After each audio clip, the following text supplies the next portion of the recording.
But there seem to be a lot of people in the West these days who believe that suicide is somehow morally obligatory. According to these moral geniuses, when a man comes into your house, rapes your wife, murders some of your children, and abducts others, you have some sort of moral obligation to leave him be, so long as he hides behind his own family members. After all, you are morally superior to that man, and that's what matters. You're feeling that you are not like him. Never mind that you're not like him. You didn't invade his house or kill him or rape and murder his wife and some of his kids and kidnap others. Never mind that you're trying to stop him from doing the same thing again and trying to prevent others from following in his footsteps. If you hurt anyone he puts in harm's way while you are attempting to stop him, you are like him. Never mind that he'll repeat his actions if he's allowed to escape. Never mind he's vowed to repeat his actions until you and your family are exterminated. Never mind that kindness to the cruel is cruelty to the kind, that if you let this guy go, others will follow his example and more innocent people will die. You must ensure that he has access to electricity and water. You must protect his life in order to prevent harm to the family he uses as human shields. You must give him every advantage because he is evil. In fact, were he less evil, were he not to hide behind his own family members, for example, then you'd have free rein to kill him. But since he is evil, well, then the only thing to do is throw up your hands and walk away, incentivizing those like him to pursue his insanely evil tactics. Now, if this sounds idiotic, well, that's because it is. It's moral idiocy of the highest order. It incentivizes evil. It creates evil. It means that the most evil people will pursue the most evil tactics, all in order to prevent you from protecting yourself. And yet there are those who proclaim it from our nation's most sophisticated ivory towers. They would never live by such rules. They live in gated communities, far from the consequences of their own foolishness. They never feel the consequences of the perverse morality they promote. These are the same people who promote defunding the police and open borders while living in gated communities. But of course, they aren't calling for their own suicide. They're calling for yours. You are supposed to let in millions of refugees, most of whom are likely to hate American values. You are supposed to leave them in power to pursue their next atrocities where they rule. After all, those people are members of their coalition of the supposedly decolonized dispossessed. Their evil is merely a symptom of your evil. What they believe and what they do, well, that's your fault. The only solution is for you to commit suicide. If you refuse, you're just as bad as they are. And if you don't, you're dead. Your choice. Or at least that's the choice they would like you to make. But there is, in fact, another choice: to reject that disgusting construct wholesale, to point out that genocidal murderers do not get a free hand just because they hide behind members of their own family, to stand strong in the face of calls to honeycomb our own society with pro-genocide members or their unvetted compatriots. Yes, of course, those of moral bent ought to work to minimize civilian casualties. Yes, of course, those of moral bent ought to work to find a place for civilians to escape from the line of fire. But neither of those rules can be prioritized above the first rule of war: winning. War is ugly by nature, nearly the ugliest thing. As it turns out, there's only one thing uglier: losing to those who don't care about morality or decency at all. Those who use morality and decency against those who are actually moral and decent and who care about things like civilian casualties. Anybody who advocates for such defeat, those who encourage suicide in the face of evil, is complicit in that evil. Well, you know who does understand this? Americans. Americans by nature understand this because they understand what it's like to face down evil. We've done it before here in the United States. And what we understand is that the group that, murdered 1,300 people and that has now taken 200 hostages, there are 199 families that have been notified that they have hostages who are members of their family who have been kidnapped in Gaza. The American people overwhelmingly, across all political parties, believe that Israel's military response is justified. 71% of Americans believe that it is justified. Only 8% say it is not justified. 21% say not sure. And that holds true across virtually every demographic. It is least true among people 18 to 34, who are, of course, overwhelmingly on the left and who have serious problems with moral relativism. 57% of those 18 to 34 in the United States believe that Israel is justified in its actions. 14% believe not at all justified. Some 29% say they are not sure. And the older you get, effectively speaking, the more people actually have some moral clarity on this particular issue. But as far as political breakdown, 69% of Democrats say that Israel's action is fully justified. 77% of Republicans say that it is fully justified. In fact, the group that is least likely to think that things are justified are independents, and even they, by a 2/3 majority, believe that it's justified. Only 10% say it's not at all justified. A lot of people are saying they're not sure because the easiest way to get off easy in any moral conversation is to pretend that you don't know the answer to the question. When everybody knows the answer to the question, which, of course, is that You have to try to minimize civilian casualties if you are Israel. You have to try to make sure that as few innocent people die as possible. And also that every ounce of blood that's being spilled in Gaza right now is not on Israel's hands. It is on Hamas's hands. Everyone understands this, except for the elite. Except for the elite in our society. The elite in our society, media elite, professors on campuses, our intellectual luminaries, some of our Congress people, they refuse to understand this sort of thing. They are the advocates for cultural suicide. They're the advocates for the West to simply shoot itself in the head in order to avoid the natural consequences of ugly war. Again, remember, the entire rules of war were written in order to disincentivize the kind of activity that Hamas is currently engaging in. The entire purpose of having laws of war is to prevent Hamas from hiding behind civilians. And yet, the same people who are now claiming that Israel is violating international law by targeting Hamas are actually incentivizing Hamas to put kids in front of their guns. That's the actual effect. If you say to people that murder Jews in South Israel, plus hide behind your own kids, means you get off scot-free, what are you incentivizing people to do? Hide behind their kids. If anything, the world should be incentivizing the hunting down of Hamas, specifically because they hide behind their own kids. Because otherwise, everyone's going to hide behind their own kids. That's how incentive structures work. In just 1 second, we'll get to the elite who seem completely unable. They are paralyzed by their own moral relativism. We'll get to that momentarily first. Last week, Pure Talk announced they're going to alleviate $10 million in veterans' debt by Veterans Day. And they will get there by giving a portion of every new order to this cause. Because of your support, they're already 27% to their goal with 3 weeks to go. Our veterans gave everything to protect the nation. Pure Talk understands the sacrifices they have made. When you switch to Pure Talk's lightning-fast 5G network, they'll donate a portion of every new order to this noble cause. You can make a real difference just by choosing superior cell phone service. Pure Talk's plans start at just $20 a month, offering unlimited talk, text, more data, and a mobile hotspot. Just go to puretalk.com/Shapiro and make the switch over. What's nice is that you can also be helping veterans while you get better phone coverage. Obviously, I use Pure Talk for all of my phone calls. You should do the same. And when you do, you are helping out veterans. Let's rally together and show our unwavering support for our veterans. Visit puretalk.com/Shapiro. Switch to Pure Talk today. It's the right move. It's the American way. Again, head on over to puretalk.com/Shapiro. Switch on over to Pure Talk today. Their plans start at just $20 a month, offering unlimited talk, text, more data, plus that mobile hotspot. And let me tell you, their network is great. Go check them out right now. puretalk.com/Shapiro. Okay, so as I say, our moral exemplars, our moral elite, they're completely disconnected from the American people and from reality. And they break down into basically two categories.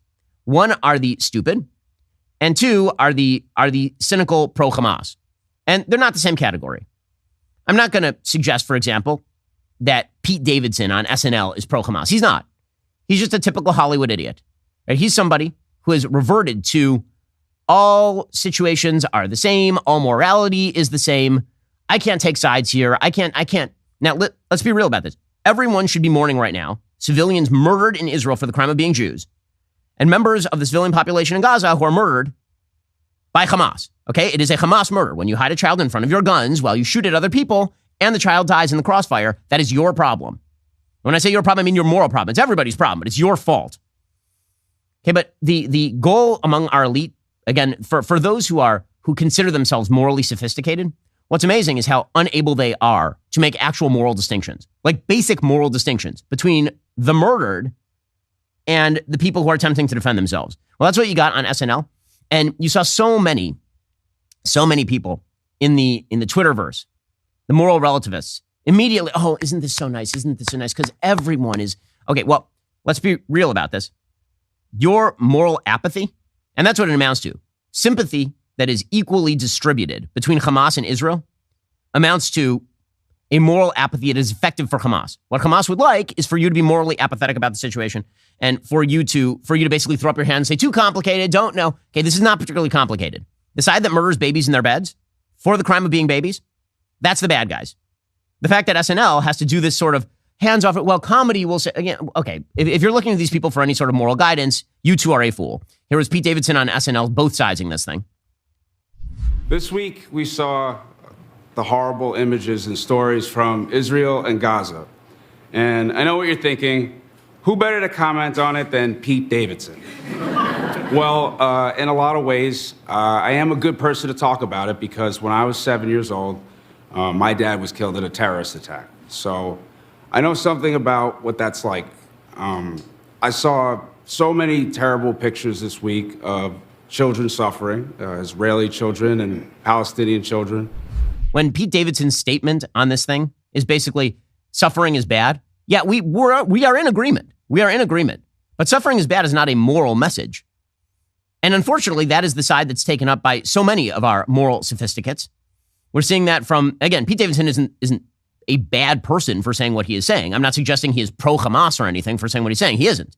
What I'm saying is that when the focus of what obviously is a moral conflict becomes not the actual moral conflict between one side that is evil and one side that wishes to preserve its own citizenry, and it instead becomes all suffering is from the same source, and thus, if we could just make the suffering stop tomorrow by snapping our fingers, leaving Hamas in place to murder babies, that would be fine. Like, that's where this is going. And we can all see that it's going in that direction from our moral elites. And the New York Times is doing the same thing. The New York Times has a long editorial that really struggles to explain why Israel should basically leave Hamas in place. They have an entire article titled, "Israel Can Defend Itself and Uphold Its Values." It's amazing how they never suggest that the Palestinians ought to uphold, basic human values in this particular conflict. No, it's about Israel, obviously. And they admit that Israel is working to minimize civilian casualties. We'll get to that in a second. But instead of just recognizing the reality, instead they say, the United States has offered firm support for Israel in its hour of agony, but friendship also requires speaking hard truths to Israel. So the New York Times is like, we have to speak hard truths to Israel. What?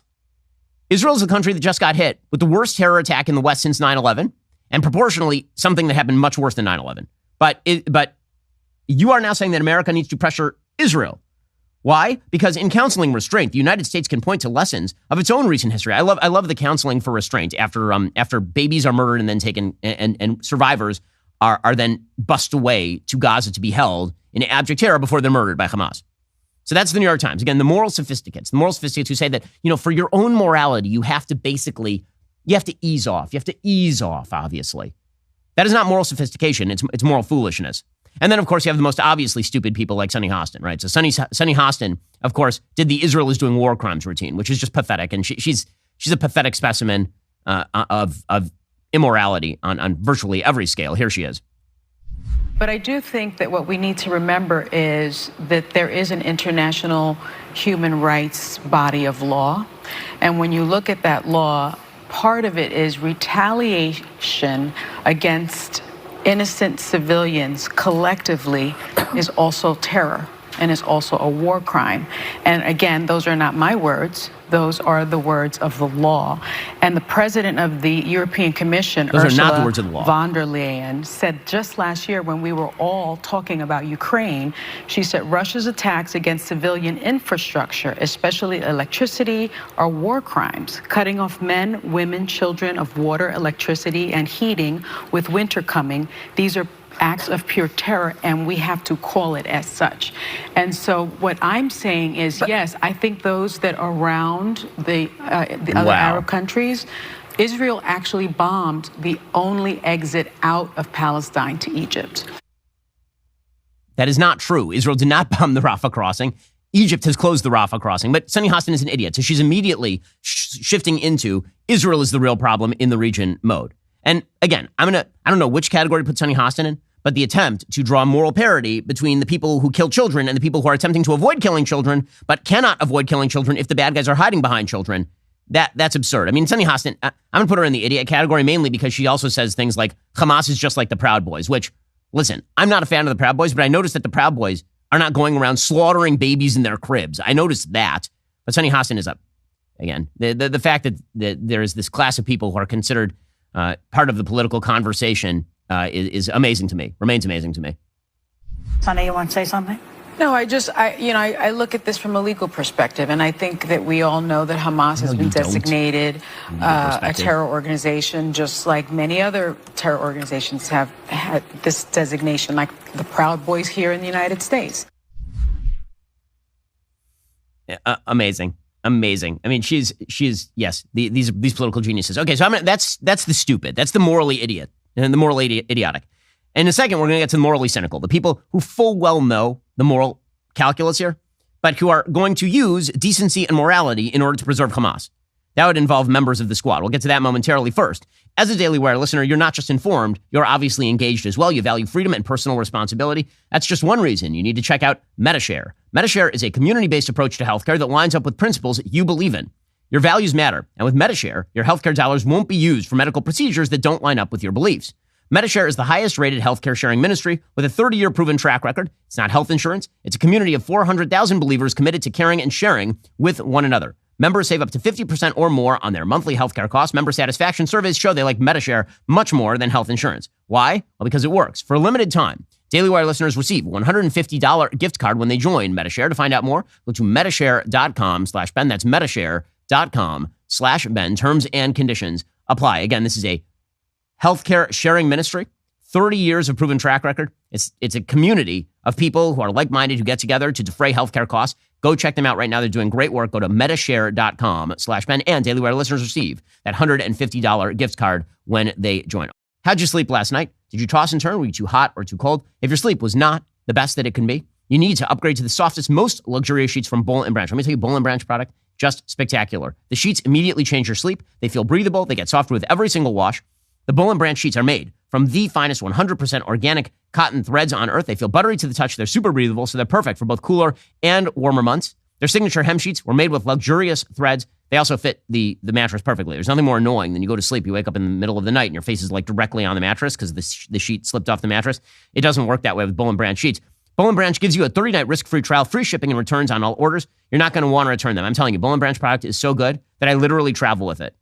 Like when we went to Israel, I literally bought Boll & Branch blankets with me. Like their cable knit throw blanket is my absolute favorite. Sleep better at night with Boll & Branch sheets. Get 20% off your first order when you use promo code Shapiro at bollandbranch.com. That's Boll & Branch, BOLLAND, branch.com. Promo code Shapiro. Exclusions apply. See site for details. Again, that's bollandbranch.com and use promo code Shapiro. Okay, so again, when it comes to those who are advocating for Western suicide, because the same people, by the way, who are arguing that Israel should basically go hands off with Hamas because you have to preserve your own values, they're the same people who would argue the same thing about America. I'll give them that credit. So those break down into two groups. The people who are just morally ambivalent or who seek to obscure the moral calculus. And then there are people who actively side with the terrorists. And that, of course, would be people like AOC and Ilhan Omar. So they spent the weekend distributing actual misinformation. Now, one of the things that's been amazing to watch on Twitter is the creation of false narrative in real time. It's been amazing to watch. I know because it's happened to me. I put out an actual picture of a burned baby from Kfar Aza, and it was immediately by advocates for Hamas and their idiot allies. It was immediately labeled false information, and it was suggested that it was AI generated, which it was not. And a community note was attached to that tweet, which they then promptly grabbed and then blasted around the internet to suggest that I was falsifying atrocities. Meanwhile, AOC and Ilhan Omar were actively promoting false information. So, for example, earlier this week, AOC said the level of misinformation in all directions in this conflict is incredibly high, especially on this platform. If you see a claim, photo, or video that triggers a strong emotional reaction, take a moment to pause and check for veracity or confirmation from multiple sources. And so first of all, that is fine, except for the fact that the rest of the squad then started posting pictures of pro-Hamas propaganda. So Ilhan Omar reposted a picture from another blue-checked account. The blue checks don't mean anything anymore. And that account claimed that there were 614 Palestinian children murdered by the Israeli IDF forces, and it posted pictures of dead kids. The problem is that the image was not from Gaza. The image was from 2013 of chemical weapons used in Syria. So she was blasting out false information, which, of course, she doesn't care about that, of course. Meanwhile, AOC continues to blast out the idea that if Israel does not immediately give in to Hamas and simply stop all operations, then that means that Israel is to blame for all of this.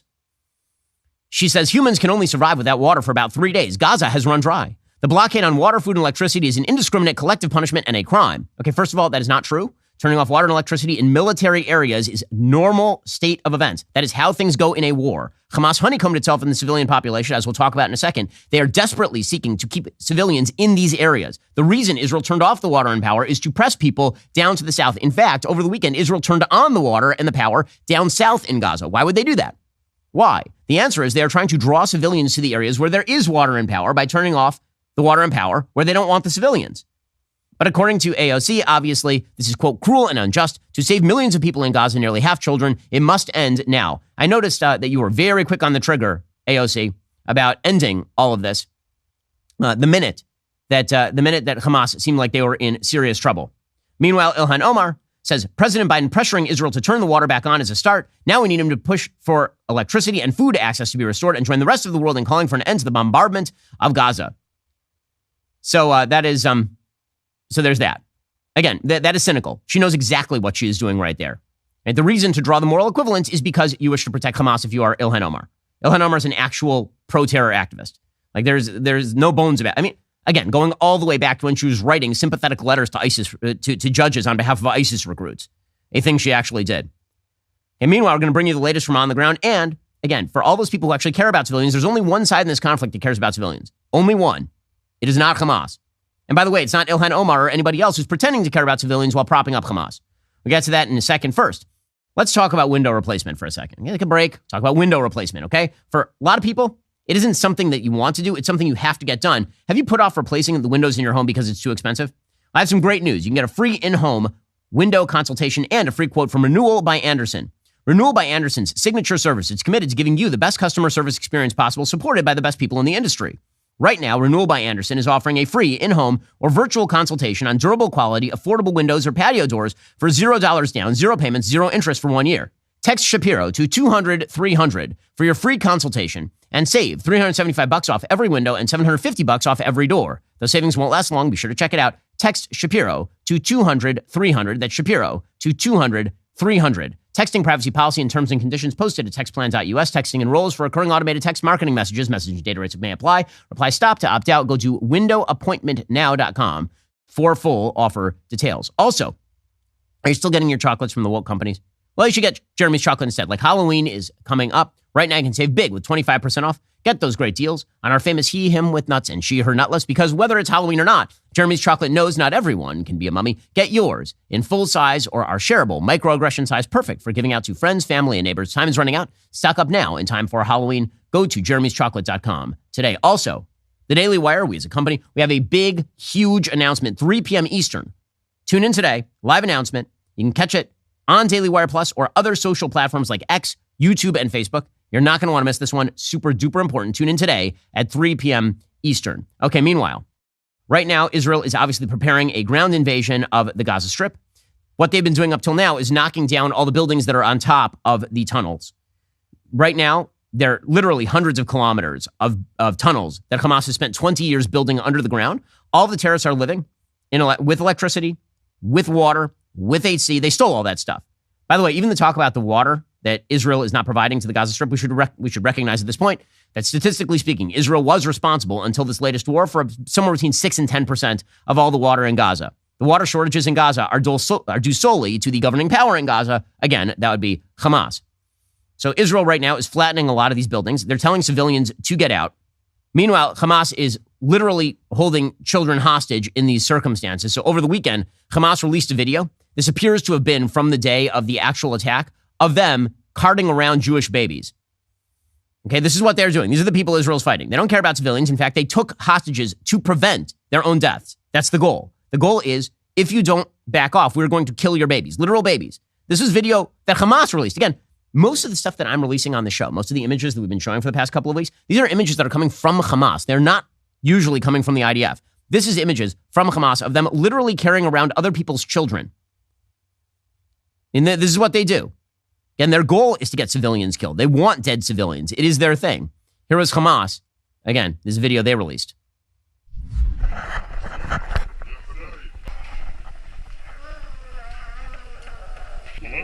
This is Hamas picking up a child. They just murdered the parents. They got another child on their lap. They just murdered the kid's parents. Again, these are all babies. It's terrorist daycare over here. Carrying other people's children. People are sick. Okay, but obviously you know that. But forget about the Jewish babies who they're keeping in a hostage situation. They're preventing the evacuation of their own people. So here's a tape of a Gaza resident. Okay, this is a Palestinian telling an IDF officer how Hamas is literally stopping people from leaving the most militarily relevant areas. And there's a phone call between an IDF intelligence officer from Unit 504 and a Jabalia resident in northern Gaza. And I'm going to read you what they're saying. The Gazan says they are preventing people from leaving. The IDF officer says, tell me exactly where it is that they stopped you. The Gazan says, those who are here near the agency, they are taking the ID card and the car keys.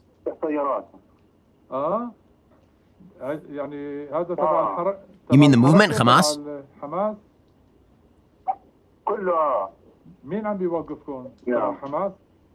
He says, who's stopping you? The IDF officer says, Hamas? And the Gazan says, yes, yes. I mean, Hamas is literally stopping people from leaving. Not only is Hamas stopping people from leaving, there are literal aerial photos of Hamas stacking trucks on the highway out of these areas to prevent people from leaving. They actually actively put up a roadblock to stop this from happening. This is an aerial photo that we're showing on the show right now of Hamas putting a roadblock in place and a line of cars going back, hundreds of meters of cars just stacked up on the highway behind that, trying the hell to get out because Israel told them to, and Hamas blocking it. Look at this. They created a traffic jam. This is right on the coast of Gaza. You can actually see the Mediterranean right there. And they're preventing people from getting out. They're actively stopping people from leaving. In fact, they're not just doing that. They literally, apparently, struck a convoy of civilians, their own convoy, to attempt to stop people from leaving. According to IDF spokesperson Jonathan Conricus, this is from the Times of Israel, a strike on a convoy of Gazans fleeing to the southern part of the Strip Friday appears to have been a false flag operation carried out by Hamas. He says, when you apply logic and think who would benefit from those very horrible images of children and civilians who are evacuating south, and then they are apparently clearly dead, who stands to gain from that? Only one organization. Hamas's media office claimed cars carrying fleeing civilians were struck in 3 places. But they then release video and you can't see any sort of projectile that is hitting the cars. They just blow up. So Hamas apparently is now blowing up their own cars. Again, the IDF is sending out notices right now online to people telling them to get out. This is a graphic from the IDF showing them, telling them to get people out. Residents of Gaza City and northern Gaza, in the past days, we've urged you to relocate to the southern area for your safety. We want to inform you the IDF will not carry out any operations along this route from 10 a.m. to 1 p.m. During this window, please take the opportunity to move southward from northern Gaza. Your safety and that of your families matter. Please follow our instructions and head southward. Be assured Hamas leaders have already ensured their safety and that of their families. That, of course, is absolutely true. Meanwhile, again, this is being widely reported. This is not like a giant mystery. Everybody knows exactly what's going on. Here is Fox News reporter Trey Yingst saying that the Palestinians are actively being prevented from leaving. Hamas, the group in control of Gaza, is preventing civilians from leaving their homes after the Israelis warned them of an impending strike. I also spoke with a civilian in Gaza City who confirmed this information. This is significant because the source indicated Hamas is threatening people and preventing them from leaving if they tried to get to a safer location. Wait, Trey, then all of these Palestinian people will die. Why would that be Hamas's goal? الإسرائيلي معروف عنه أنه بحب الحياة. This is, of course, a clip of the senior Hamas official Ali Baraka last week saying, we love death, they love life. I mean, that's why. I mean, we all know the answer to this question. Hamas wants people to die specifically because they're preying on stupid Western belief that if civilians die, it must be the West's fault somehow, not the people hiding behind the civilians in order to protect themselves. I mean, you can see the incentive structure here. The incentive structure here is to maximize civilian casualties, so much so that in a darkly hilarious moment in the middle of this conflict, the Hamas propaganda arm released a video of a supposed dead person, and it was a doll. Okay, this is a thing that actually happened. It's not the first time this has happened. There's video, pretty famous video online that you can see of Palestinians in past conflicts carrying around stretchers with supposed dead bodies on them, and then there's an air raid siren that goes off and the dead body gets up and starts walking again. Of course, there are tons of people who are being killed in Gaza right now. Of course. This is not to deny their suffering or to deny that that's happening. But it is also to show that it's absolutely in Hamas's interest to maximize the depiction of civilian casualties in order to gain world sympathy so they can continue to pursue their evil. It is they who are putting the civilians in harm's way. So this is a video. Yeah, they actually took this down because they realized too late that it was perfectly obvious that one of the figures in the video is an actual mannequin. This is one of the things that they released.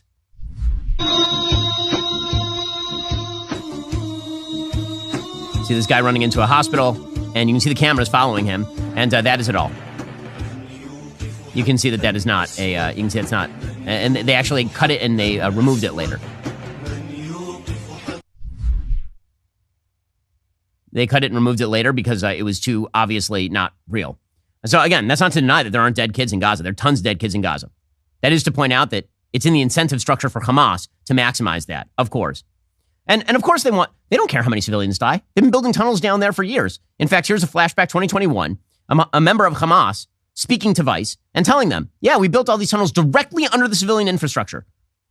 Now, why would you do that? Because you want the civilians to die. You are hoping that the West, in its own benighted version of amorality, will not strike at you if you hide behind civilians. The fact that you're down here in tunnels that have been built under civilian areas, you're launching rockets from civilian areas as well, doesn't that mean that you're endangering Palestinians that you claim to be fighting for? We are sacrificing ourselves and our times and everything we do in order to ensure a better future for our children. But are you also not sacrificing the civilians that are directly above you? Of course, we don't want them to get killed or to get targeted, but this is the only choice we have. This is what we can do, and they are supporting us. You can go to the sea, you can go to the air, you can go to anywhere. So that's why we are building tunnels. This is the only mean which is possible for Al-Qassam brigades. Okay, now, I'd like you to note his statement there. They are supporting us. They are supporting us, the civilian population. This is an ugly truth. A huge percentage of the population of Gaza supports Hamas. A huge percentage of the Palestinian population in Judea and Samaria supports Hamas. That's just a reality. I know it's ugly, and I know that we love to tell ourselves these pretty stories in the West about how whenever there is an evil regime anywhere on earth that has no popular support from the population, sometimes that's true, and a lot of the time, it really is not true. A lot of the time, there's widespread support for terrorists. Again, that doesn't mean they deserve to die, civilians. It does mean that if you are talking about things like, should America take in refugees, you might want to consider who it is that you're taking in. So again, the gap between the elites on this particular issue and the people is stunning. The vast majority of people in the West not interested in taking in vast populations that actively support Hamas or are sympathetic to Hamas or are anti-Semitic in the extreme, which by every poll, the Palestinian population, particularly in the Gaza Strip, is. Again, that doesn't mean that the West or Israel or whomever shouldn't minimize civilian casualties. It does mean that before you decide who you want living next door to you, you might want to know who it is living next door to you. Meanwhile, you have Jamal Bowman. Again, this is what progressives do. You have Jamal Bowman, who is now suggesting that perhaps the United States should take in Gazan refugees. He said, quote, 50% of the population in Gaza are children. The international community, as well as the United States, should be prepared to welcome refugees from Palestine while being very careful to vet and not allow members of Hamas. Yeah, good luck with that. Good luck with that. Ron DeSantis was asked about this over the weekend, and he was like, no, which is the correct answer. How can you paint with such a broad brush to say 2.3 million people are anti-Semitic? Well, first of all, my position is very clear. Those Gaza refugees, Palestinian Arabs, should go to Arab countries. The U.S. should not be absorbing any of those. I think the culture, so they elected Hamas. Let's just be clear about that. Not everyone's a member of Hamas. Most probably aren't, but they did elect Hamas. There was a lot of celebrating of those attacks in the Gaza Strip by a lot of those folks who were not Hamas. But if you look at their education system, this has been an issue for a long time. They teach kids to hate Jews. The textbooks do not have Israel even on the map. They prepare very young kids to commit terrorist attacks. So I think it's a toxic culture, and I think if we were to import large numbers of those to the United States, I think it would increase anti-Semitism in this country, and I think it would increase anti-Americanism in this country. By the way, that's obviously true. But every word of what he is saying there is obviously true. In fact, I can show you exactly the educational materials that tend to be shown to Palestinian kids. This, for example, these are cartoons from Palestinian television. And you may notice the presence of a figure who looks an awful lot like Mickey Mouse. This should be Farfel Mouse, who is encouraging small Palestinian children to murder Jews. So here's just some clips from Palestinian TV, again, directed at small children. So you wonder how it is that you have a bunch of very young men who are seeking to kill Jewish babies in their cribs. The answer is they're indoctrinated from the time that they are babies in this idea, because this is Hamas is sick. The Palestinian Authority is a sick organization. Islamic Jihad is sick. Okay, here, again, this is how education goes in the Palestinian areas.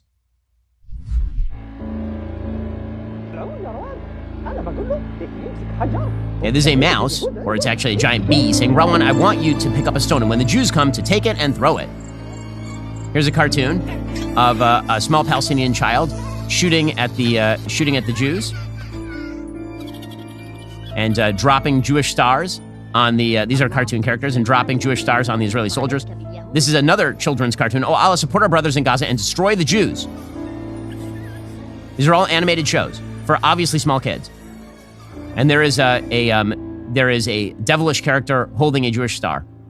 Okay, how about this one? Palestinian children playing a great game. This is a small child here saying, "O sons of Zion, O the most evil of creatures, O barbaric apes." You can hear the voice, it's like a 5-year-old. Jerusalem rejects you and vomits your filth. These are a choir of small children. "O explosive device of glory, with her blood she created freedom." Ask suicide bomber Fatima al-Najjar how one should live a life of pride. These kids are like 5, 6, 7 years old who are singing this. This is all on Palestinian TV. Now, have you ever seen anything like that on your TV? Like for your kids? American educational TV for kids is garbage. But have you ever seen anything like that? Like murder your enemies? Murder the Jews? It ain't on Israeli TV either. This is how you also end up with, video of Palestinian children playing a game they like to call Stab the Jew. This is nice stuff here.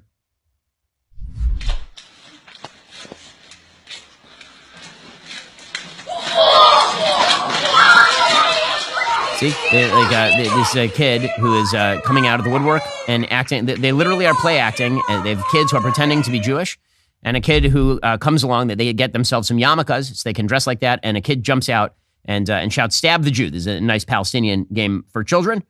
They have Palestinian terror training camps for young boys. Here's what they explain about what they teach them at summer camp. We did not come here to enjoy ourselves or to play or anything like that. We came with our souls. These are small kids, like 10, 11. Martyrs, and are wounded to sacrifice ourselves for Palestine and for our people. This promotional video urges students from primary school, high school, and college to participate. In the camp, target practice involves AK-47s, anti-tank weapons, and video simulations. So that in the next phase, Allah willing, these boys will be able to confront the plundering enemy and disfigure its face in the next war. Okay, here are children from the Palestinian Authority areas and Hamas areas bragging about the value of killing Jews. This kid says, yes, they teach us that the Zionists are our enemy. This is a kid at a UNRWA school, a school run by the UN. This is in East Jerusalem. And we must fight them. They teach us that Jews are terrorists. At school, they teach us about Jews. They teach us that they are bad people. They killed our young. They teach us in school that Jews are fickle, bad people. I am ready to stab a Jew and drive a car over them. I will fight. These kids are like 7, 8, 9 years old. I will ram a car into them, the Jews. This kid's maybe 13. We have to constantly stab them. Drive over them and shoot them, the Jews. Stabbing and running over Jews brings dignity to the Palestinians. This kid's maybe 12, 13. I'm going to run over them and stab them with knives. Again, this is in East Jerusalem. Okay, so you wonder why Ron DeSantis is saying maybe we shouldn't import lots of these refugees. Maybe it's because of that. Maybe it's because of that. And again, it's not as though this is unsubstantiated stuff. The GoPros and the phones that were on the terrorists contain footage from the last attack. They contain footage that actually exists from before the actual attack. And some of that footage has now been released.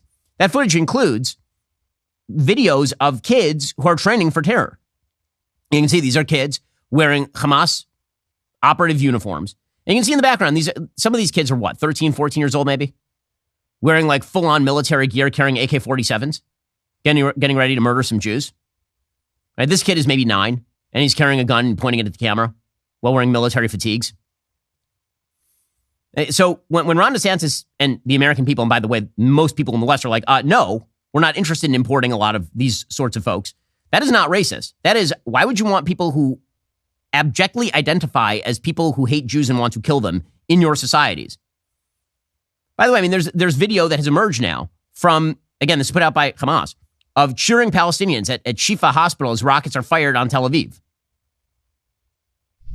This is Shifa Hospital. Again, Hamas famously has planted its headquarters underneath Shifa Hospital so that if Israel wants to strike at it, then they'd have to blow up a hospital. This is their entire thing. They're shouting Allahu Akbar as the rockets fly on Jews. There's also video that has now emerged that you haven't seen yet from these attacks, the horrific terror attack of October 7th. From those terror attacks, it was not all Hamas terrorists. There were civilians, because these borders are extremely close. There were civilians who were literally rushing into the wrecked and charnel house murder houses of these various kibbutzim and communities along the border and stealing things, like looting it, like you would see in a riot in the United States, like people taking away TVs, people taking away bicycles. I mean, this video of, again, these are not all Hamas terrorists. Some of these people are just like people from Gaza who are arriving to steal things from the Jews now that the Jews are dead. You can see them walking in. Not all these people are armed. A lot of these people are unarmed. They're walking in and they're seeing if they can pick themselves up some nice stuff. Obviously, deep care from these civilians about the Jewish civilians who were just murdered in these places. I mean, if you're near a Jewish village that just got completely ransacked and babies got murdered, why wouldn't you steal some kids' bikes? You can see them riding the kids' bikes over there. And why wouldn't you do that? Why not? After all, I mean, here's an opportunity to get some stuff. Sure, the kid was just murdered. It's time. Let's loot some gear here. We need some gear. Okay, so when it comes to whether the West ought to open itself up wide to refugees from Gaza, at the very least, you have to consider maybe there might be some culture clash. There might be a little bit of culture clash.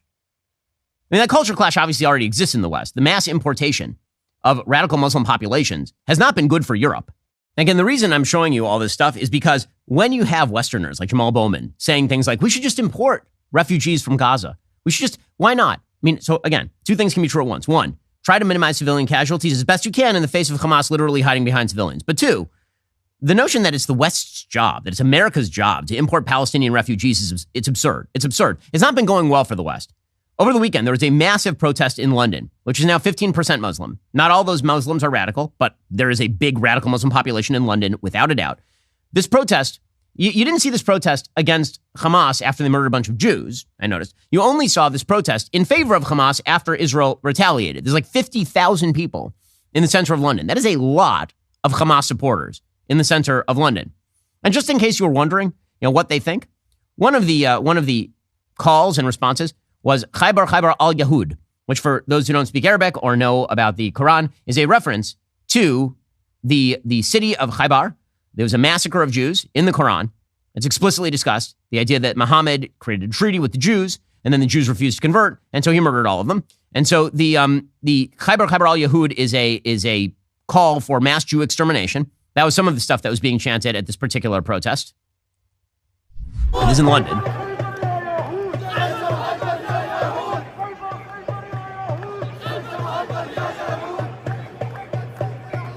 These are moderates, probably.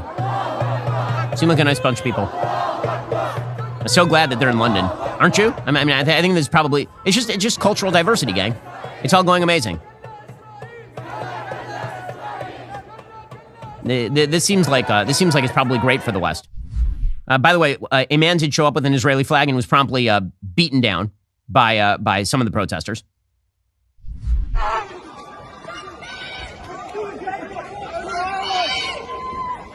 You can see there's a person with an Israeli flag trying to escape, and they attack him. And there are the cops actually trying to wrestle him away, presumably to protect him, but the Palestinian ralliers jumping on him, attempting to get at him to physically beat him up, because that's the way that worked. Now again, and this is not a major surprise, London has been plagued with radical Islam for a long time. Mohammed Hijab is a prominent commentator over in Britain, somehow sort of entered the mainstream to the extent that he has conversations with mainstream people. And this is the kind of person that Mohammed Hijab is, his major following in London. Here he was in 2021 screaming anti-Semitism. However, when those Zionists came in with their dogs, that was a protest. He says that Zionists showed up with their dogs, and that's an act of provocation. What we're saying now, he's talking to cops. I'm making it very clear so everyone understands. If those dogs come close to us again, we will see it as an act of aggression, and we will kill those dogs. We'll put them down. This is him shouting along some of his friends. We want the Zionists. This is some of the ralliers who are following him. This is the Nike anti-Jewish edition of some of the ralliers. That's not hijab. That's some of his followers. This is the difference for them is they think life begins. This is hijab. They think life begins. For us, we believe that death begins.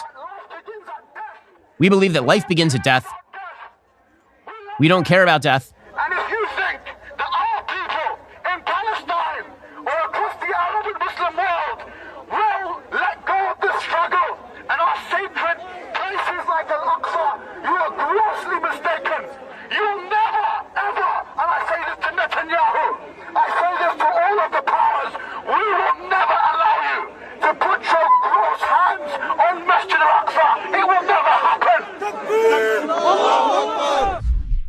Okay, I mean, this is the center of London, again. And these supporters of Hamas are honeycombed all throughout Western societies because we have imported many of them into Western societies. In Canada, for example, here was one supporter over the weekend explaining Hamas is not a terror group. Now, one of the things that truly is amazing is that all of the pro-Hamas rallies that have taken place are waving Palestinian flags. This would be a very easy one. It's seriously a super easy one. So, for example, you can easily say, I believe that there ought to be a Palestinian state, and Hamas is an evil terrorist group that must be extirpated in order for a peace process to take place. That's a super easy thing to say. But nobody's saying that. Literally nobody's saying that. I've not seen one of these protesters suggesting that Hamas should give up the hostages. Have you? Where are they? Where is the mass Palestinian outcry and unrest over Hamas taking 199 hostages, including many babies? Where is it? It doesn't exist. That raises some pretty serious questions about the cause. And again, it's not hard to condemn evil. It really is not. So, for example, horrible story over the weekend. An Illinois man, according to Reuters, was charged with hate crimes for stabbing a 6-year-old Muslim boy to death and wounding his mother in an attack that targeted them for their religion and as a response to the war between Israel and Hamas, according to officials and Muslim rights activists. The boy was stabbed some 26 times, a horrifying story. The 32-year-old woman had multiple stab wounds. She's expected to survive. This happened about 40 miles southwest of Chicago. President Biden said that the Muslims, quote, came to America seeking what we all seek, a refuge to live, learn, and pray in peace. This horrific act of hate has no place in America. Totally agree. Of course, everyone agrees with that. Everyone should agree with that. This person is evil. This person should be given the death penalty. You murder a child, you should be given the death penalty. Now, is that hard? Doesn't seem that hard. Seems like everybody's on the same page. You murder a Palestinian for being a Palestinian, you should get a death penalty, right? This makes you evil. Also, I noticed 0 Palestinian activists saying that Hamas is evil. None. Literally 0. You cannot find them. If they exist, they are very hard to find. They're doing an excellent job of hiding. It is not hard to condemn evil. It's very easy to condemn evil, actually. And yet people have such a tough time doing it. Here's a Canadian supporter explaining Hamas is not a terror group. Hamas is not a terrorist group. Oh, it isn't, ma'am. First of all, Hamas is not a terrorist group. Hamas is not a terrorist group. What is it, like a motorcycle club? It is a resistance that has been fuming for 75 years of colonialism, of occupation, of murder, of rape, of little children, of women. That's what they are. They are resistance. Do you think Canada is a colonialist country too? Everything that they do is justified. Including what happened last week? Every single thing they have done is justified. Ma'am, there were children murdered. There were babies beheaded. Babies beheaded, really? Please educate yourself. Please check the news, because as a news reporter, you gotta check the fucking news, because they said that was fake, okay? Multiple times. Oh, it's all fake. It's fake. That's it. These are the people that the West has decided to import. Really, really good decisions. Chris Wray, the head of the FBI yesterday, he said that Hamas-style attacks could come to the U.S. Yeah, I wonder why. From whom? Who, per se, would conduct such attacks? After all, everyone that we've imported over the past 40 years has been a peace-loving person, obviously. Clearly, we're doing an amazing job vetting our people when, why would we be worried about this? I thought everyone here loves peace. In this heightened environment, there's no question we're seeing an increase in reported threats, and we've got to be on the lookout, especially for lone actors who may take inspiration from recent events to commit violence of their own. So I'd encourage you to stay vigilant, because as the first line of defense, protecting our communities, you're often the first to see the signs that someone may be mobilizing to violence. Okay, well, why would we be worried about that? Probably we should take in, a few 100,000, few million of Palestinian refugees, because they're all probably not after years and years of indoctrination in hating Jews and hating the West. Probably those will be great imports. By the way, this does raise a serious question. You know what I noticed? I noticed a map. Okay, the map is a map of the world. And in particular, the part of the map that I noticed is this part called the Middle East. And on that map, there's this tiny little Jewish country. It's like this tiny little country right along the coast, like half the size of New Jersey, super small. And then I noticed a lot of Muslim countries. In fact, I'm going to just read you some of the Muslim countries. There are many, many, many of them. So just a few off the top of our head here. Mauritania, Somalia, Afghanistan, Iran, Western Sahara, Algeria, Morocco, Maldives, Comoros, Niger, Tajikistan, Tunisia, Azerbaijan, Jordan, Senegal, Yemen, Djibouti, Libya, Mayotte, Pakistan, Gambia, Saudi Arabia, Sudan, Kosovo, Iraq, Mali, Turkmenistan, Bangladesh, Egypt, Guinea, Turkey, Uzbekistan, Indonesia, Oman, Syria, Brunei, Kyrgyzstan, Cocos, Sierra Leone, Qatar, Kuwait, Bahrain, United Arab Emirates, Kazakhstan, Lebanon, Burkina Faso, Malaysia, Albania, Chad, Bosnia-Herzegovina. That is a list of countries that have over 50% Muslim population as a percentage of their total population. And you know what's one of the things that I noticed? 0 of them, 0, are talking about taking in Palestinian refugees right now. 0. How weird. How odd. Almost as though they like the Palestinian refugees being refugees as they have since the creation of the State of Israel. It is worth noting at this point that historically speaking, when Israel was created in 1947-48, when Israel declared its independence, some 700,000 Palestinian Arabs either left preemptively because there was a war zone, they wanted to get out, or left because they were expelled. None of them were taken in by any of the Arab states, any of them. By the way, there are 1 billion Muslims on planet Earth. Meanwhile, the tiny country of Israel, which, again, was tiny, tiny, tiny, and remains tiny, tiny, tiny today. Anybody who doesn't understand the conflict really should travel over there, and you should see the proximity. You're talking about 0 space. The tiny state of Israel, the nation state of Israel, took in 700,000 to 800,000 Jews who left or were expelled from Muslim countries. Israel took in all of them. They've not asked for repatriation in any of the Arab countries. Their resources were stolen by the Muslim governments of those countries. They all were taken in by Israel. So the Arab world has a particularly ugly history of basically shuttling the Palestinians around and using them for whatever political purpose they will, and then expelling them when they don't like them. As I've mentioned before, in 1990 to 1992, during the Gulf War and the post-Gulf War era, Kuwait expelled some 400,000 Palestinians. No one seems to care. Meanwhile, as you recall, during the last Syrian crisis, which is ongoing, and again, very few people seem to care, Turkey took in millions of Syrian refugees, literally millions of them. Europe took in hundreds of thousands. And yet when it comes to the Palestinian population, oddly, no one wants to take them in. How strange. How strange. In fact, Egypt won't even let the Palestinian population out of Gaza. Because again, if you look at the border of the Gaza Strip, it borders Israel in the north and in the east. And to the south, there's a border, and is with Egypt. Egypt is a Muslim country. The Sinai is largely empty. Egypt won't take them. Egypt has no interest in opening the border to Palestinian refugees because effectively the Palestinian population destabilizes whatever regime takes them in, which is why Jordan, which is 70% Palestinian, expelled 20,000 Palestinians in 1970 and killed 3,000 of them when it expelled them to Lebanon. So, just going to point that out right now. You know, when Nikki Haley says, where are the Arab countries helping their brothers, helping their compatriots? The answer is they've been used as tools by a lot of these countries. They've been used as a weapon against the state of Israel for a very, very long time, and they continue to be used as a weapon. The civilians are constantly used as a weapon there. That is an awful, horrible truth. And yet the expectation seems to be that the West is supposed to endanger itself rather than acknowledging reality. Here was Nikki Haley properly pointing out that the Arab world has gone completely absent on this question. You're going to hear all of those Arab countries vilify Israel for what's about to happen.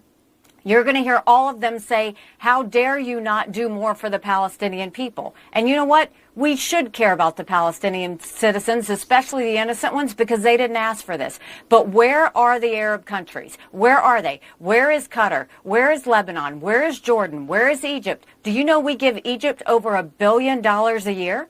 Why aren't they opening the gates? Why aren't they taking the Palestinians? You know why?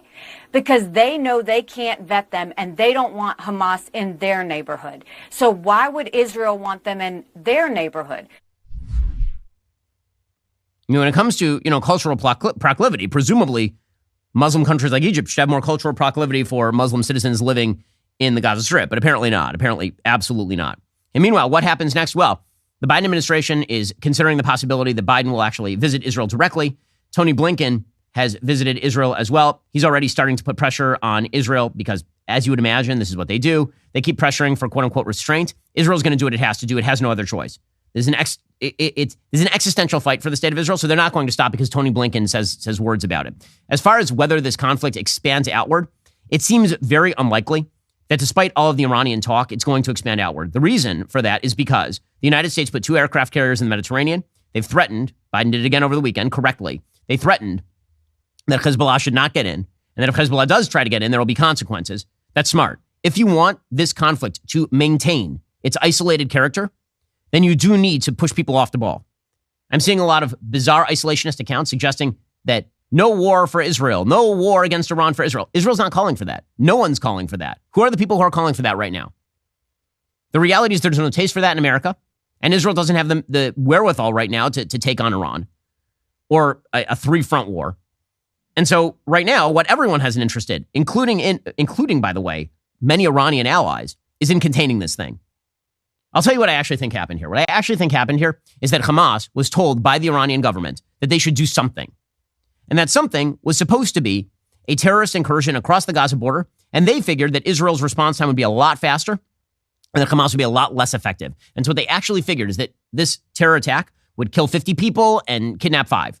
And that Israel would then have to launch a serious assault in order to try to get back its own people. And then Saudi would pull out of the deal. That's probably what they wanted. And instead, Hamas succeeded beyond its wildest dreams. And it's now the dog that caught the car. Because they were so successful that now Israel has no choice but to wipe them off the planet. And that's something that I don't think that either Iran or other terror sponsors in the region saw coming. And so their basic choice right now is either let this thing expand outward, which puts at risk Hezbollah, its rule of Lebanon, which is an actual country, or it puts at risk Iran itself, or Hamas gets taken off the board as a chess piece. In fact, there are reports out now from the Israeli government that the government of Qatar, which is largely Iranian aligned in many ways, that the government of Qatar is pushing Hamas to release all the hostages. And in fact, there seems to be widespread sentiment that all the hostages should be released by Hamas as an attempt to then create world pressure for Israel to stop the destruction of Hamas. Now, I don't think that's going to be successful. Israel has to extirpate Hamas because the 1,300 dead Jews still exist. It's not as though they disappear, even if the hostages are unilaterally released. But right now, everybody sort of understands that no one has an interest in this thing going broader. So Iran is making noises and they're threatening because they sort of have to make noises and threaten. They've deployed weapons in Syria, presumably in order to try and push Israel from not going into Gaza. But I would be surprised. Not saying it couldn't happen, but I'd be surprised if it would. This is the reason why U.S. intel apparently is suggesting that a massive attack by Hezbollah would be unlikely. Because if that happened, then Hezbollah would get taken off the map as well. Israel does have the capacity to take Hamas and Hezbollah off the map. And Iran doesn't want to lose all its proxies in the region. Okay, in just 1 second, I'm going to get to news closer to home. The Republicans continue to struggle over actually, electing a Speaker of the House first. In a world filled with uncertainty, you need to be prepared for any possibility. You need My Patriot Supply. My Patriot Supply is your trusted partner for emergency preparedness. Whether it's a natural disaster, a sudden emergency, or unforeseen circumstances, My Patriot Supply's high-quality food storage solutions ensure you and your loved ones are always well-fed, no matter what comes your way. Obviously, the world's become a very risky place in the last few years. Whether you're talking about a natural disaster or, God forbid, a terror attack, you need resources in your home in case something goes bad. Right now, My Patriot Supply is offering $200 off a 3-month food supply to help you stay prepared for anything. Go to preparewithben.com, grab this special price before it ends. Your 3-month emergency food supply provides over 2,000 calories every day for optimal strength and energy in stressful situations. You can enjoy a wide variety of My Patriot Supply. You can even customize that supply. They offer an ultimate breakfast kit, a mega protein kit with real meat. They offer a gluten-free kit as well. Each meal is delicious, and they have a shelf life of 25 years. So you buy it, you stick it in the closet, you forget about it until you need it. Invest in your own safety and well-being by securing your food storage today. Go to preparewithben.com, get $200 off your 3-month emergency supply. Again, go to preparewithben.com right now. That's preparewithben.com. Well, meanwhile, the Republicans continue to struggle to elect a Speaker of the House. Again, Matt Gaetz launched a quixotic quest to get rid of Kevin McCarthy. No one can really explain why or what he hoped to gain by this. There was a backroom speaker's election held by the Republicans just a couple of days ago in which they were selecting between Steve Scalise, the House Majority Whip, and Jim Jordan, who's the head of the Oversight Committee.